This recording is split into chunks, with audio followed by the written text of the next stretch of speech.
Welcome back this morning on Today's Consumer, how you can dig yourself out of financial quicksand. So here's what happens. Yesterday, Vicky mentioned this phrase when she joined us, and she talked about credit card interest rates sitting at 23%. Take a listen to what she said.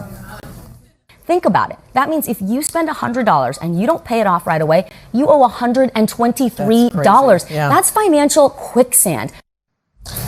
I think how you said it. Quicksand. So the phrase there resonated with a lot of our viewers who reached out to Vicky directly with their quicksand story. So Vic, thanks for coming back. I want to start with this email that you actually got from a viewer. We're going to call him Scott.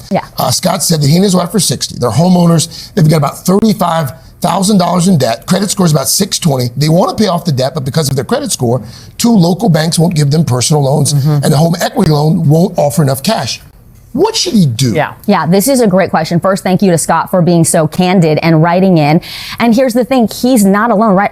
There's $1 trillion in credit card debt in Americans right now. And here's what he said. We can't borrow the money to pay off our credit card debt because our credit scores are too low. We can't borrow the money to pay off our credit card debt because our credit scores are so low. We can't borrow. It's this vicious, crazy cycle, right? So we went to the experts at the National Foundation for Credit Counseling. They said, good job, Scott. You went to 2 banks. Go to more. There are lenders out there. Expand your search. They will work with people who have average or low credit. They said also, try to transfer your credit card balance to another company. Because here's the thing, even if you can't get that 0% introductory rate, you might get a lower rate than what you're trying to pay now. Then find a strategy, stick to it. You got 12 months, you got 18 months, chip away at that $35,000. And even afterwards, if there's some money left over, pay above the minimum payment and never miss your payment. The NFCC says missing payments accounts for 35% of your credit score. So if you're paying on time, that's going to help boost your credit score. And that is very important. And finally, there are free nonprofit resources out there. They'll sit down with you, look at your budget line by line, and help you craft a specific plan to pay down your credit card debt. Use those nonprofits. One thing that you suggested was negotiating with lenders. And I think people are intimidated by that. They're thinking like, what do I do? How do I call? What if I don't have the confidence?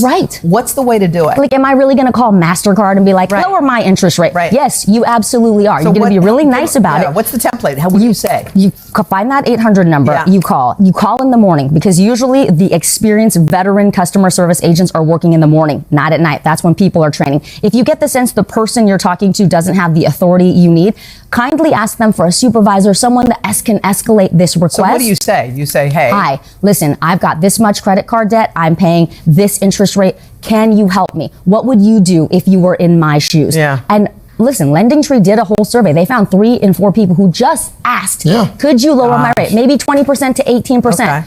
They're not going to go down to 2 or 0%. They'll give you something. Yes, absolutely. Just ask and you shall receive. And if at first you don't succeed, try again. Get different people on the phone at different times of the day. But that's exactly what you're going to do. Ask and always tell your story, because people understand you're trying to pay down their debt. Right? You're being proactive about it. They're going to work with you. Let me help you. You also heard from a woman who's apparently watching the Fed, and she asked you how that could affect Social Security payments. So for older Americans who might be watching or listening, could these lower rates help them avoid the quicksand? Yes. So she actually reached out to me on Instagram. It's a great question. So we asked the chief financial analyst at bankrate.com, and he said, look, the federal interest rate, like the Fed cut, doesn't directly affect Social Security payments. That's actually determined by the Consumer Price Index. And your payments are determined each year by the COLA, the cost of living adjustment. But here's the thing. When inflation goes down, the price of goods goes down. That's the concept. Those 2 things don't always track perfectly, which is why we should have the conversation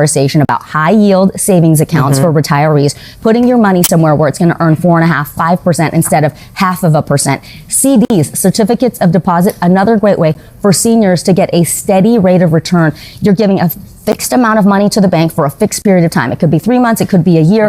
They're going to give you a much more interest on your money than you would if it was just sitting in a plain traditional savings account. You're going to have to come back and do this again. Vicky Nguyen, really good. Working for the people. Yes, we want help to help people get out of that financial quicksand. Thank you. Good for you, Vicky. All right, just ahead, we're going to turn from finance to fashion to help you